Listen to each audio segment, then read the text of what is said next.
এই শম্পা রিমি ঠিক কিরকম বলো তো?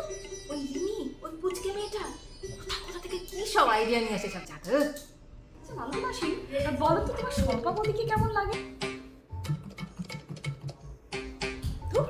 ও তো শুধু কথায় কথায় নিজের আত্মীয় স্বজনদের টেনে আনে। আগের বার কি করেছিল মনে নেই? ও পরেশদা ঘুমাচ্ছ নাকি? না না না, বলো বলো। শোনো না, তুমি বিনয়দা সম্পর্কে কি মনে করো বলো তো? বিনয় ওর জীবনটা ক্যালকুলেশন করেই গেল। পারলে তো ও ক্যালকুলেটরটা পাঁচ বালিশ করে সয়। অভিনয়দা, হ্যাঁ কি?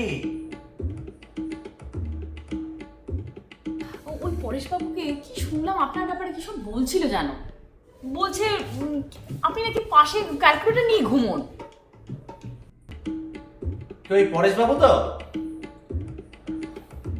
ছাড়ো তো ওর কথা।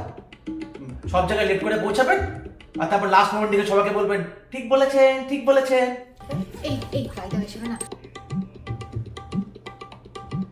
আমার ননদের ফ্যামিলিতে না, আমার ননদের যে ভাসুর আছে, ভাসুরের মেয়ের বয়ফ্রেন্ডের মা খুব ভালো গান করে। একটু যদি ওটা এর আবার ঠিক বলেছেন, ঠিক বলেছেন। ওই আবার